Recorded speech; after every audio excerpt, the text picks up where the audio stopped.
Why did Devon LARRATT lose to Gennady KVIKVINIA? Gennady vs. Devon was definitely an awesome match, but it was also a very controversial match. There have been a lot of claims that the reffing was biased in favor of Gennady, causing Devon to lose. This match was also pretty confusing because of how back and forth it was. There were multiple moments where it looked like the match was totally over and that Gennady had no chance. Then Gennady manages to flashpin Devon in the very next round. In my opinion, there is not just one reason why Gennady won, but there are several aspects of this match that all combine together, resulting in Gennady's victory. This video will attempt to explain all the primary reasons Gennady was able to defeat Devon at East vs. West 7.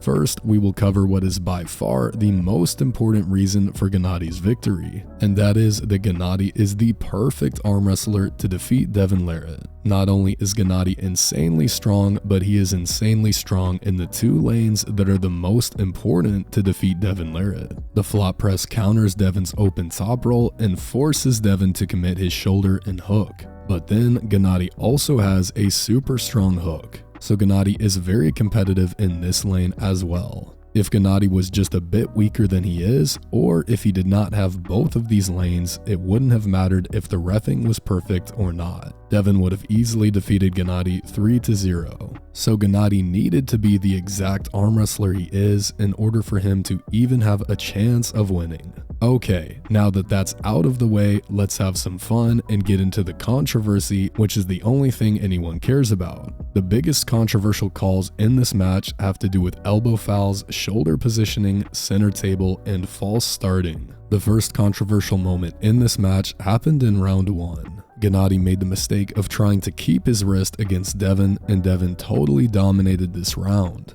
In this moment right here, we see Gennady appear to make an intentional elbow foul. It's unclear if he was trying to force Devon to foul or simply get a restart, but either way, it does look like Gennady lifted his elbow a couple inches into the air. However, this foul was not called. A few moments after this, we see this moment right here. The referees called Devon for an elbow foul off the back. Devon claimed that he did not foul, and it didn't appear as though he did from this angle, but it is hard to tell for sure. It does appear, however, that Gennady's foul was worse, and it was before Devon's. After this in the restart, Gennady forces Devon's elbow off the back of the pad, causing Devon's second foul, and therefore a win for Gennady. If round 1 was called differently, Gennady probably would not have won on fouls. This definitely could have resulted in Devon winning. The second thing we will look at is false starting. There are multiple times where we see Gennady already pressing before the referee's hands are removed from the grip. However, Devon was also clearly loading well before the go. So whether or not Gennady was false starting here kinda depends on your definition of a false start. If we define a false start as any pressure before the go, then both Devon and Gennady were false starting every single round.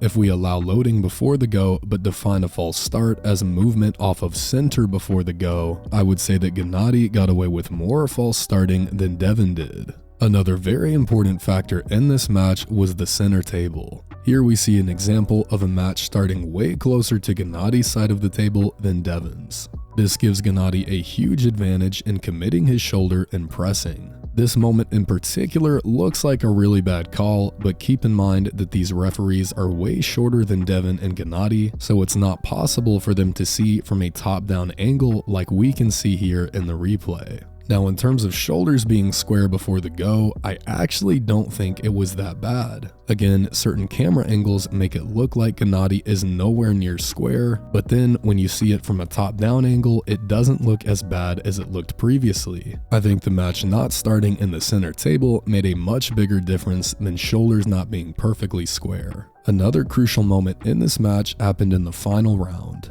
In this moment right here, we see that Devon is in total control. His position is far superior to Gennady's, and Gennady pretty much has no chance of winning from here. But Gennady, being the veteran that he is, takes advantage of the only option he has left. He drives sideways as hard as he can and manages to force Devon off the side of the pad. And this brings us to another reason Gennady won. There were moments in this match where Gennady simply outsmarted Devon. In this case, it is Devon's job to keep his elbow on the pad and to expect Gennady to attempt this tactic. I don't think Devon expected this, so it caught him off guard and his elbow came off the pad. Devon probably had a 90% chance of winning the entire super match from this position, but Gennady found a way to give himself one more chance. And in the restart of the final round, we see something very interesting. Gennady gives up his wrist immediately off the go, but then we see him take his wrist back immediately after this. This is because Devon is supinating and gives Gennady his wrist back. This indicates that Devon guessed incorrectly as to what lane Gennady was going to take in this last round. If he knew Gennady would flop press off the go, he may have attempted a high hook, which he had success with earlier, instead of this deep supinated hook that he ended up going with and losing with. Another thing that must be talked about is the grip. Devon and Gennady were constantly fighting over the grip, and even in the ref's grip, they were moving all the time. Devon was constantly supinating and rising in the setup, but Gennady was also lifting his elbow every 10 seconds, so I would say this fight was also somewhat even. However, Devon clearly ended up with a much higher webbing when it was all said and done, as he almost always does. So overall, I would say that the center table was skewed in the favor of Gennady. However, the webbing height and grip setup was skewed in the favor of Devon. Unfortunate missed calls were probably a bit in favor of Gennady, as it looked like the most crucial missed call was in round 1. I think with early starting, they basically just weren't calling it because both athletes were clearly moving all the time before the go. So even though the match moved toward Gennady's side off the table before go, they were both applying pressure before the go. So this doesn't really bother me. I certainly would not consider this reffing strict.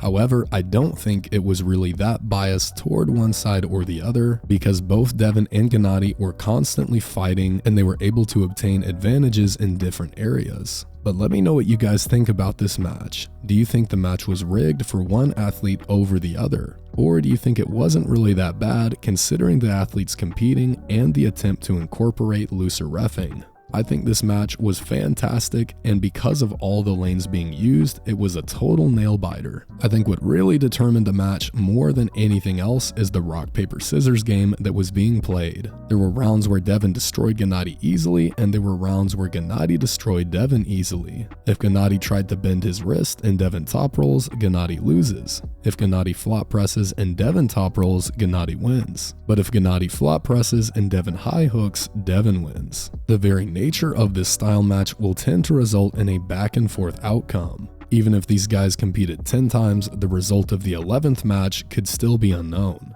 I can't wait to see them have a rematch, hopefully sometime this year. These are two of the most versatile and most endurable athletes in arm wrestling. Hopefully, this will be the beginning of one of the most epic rivalries in the history of the sport.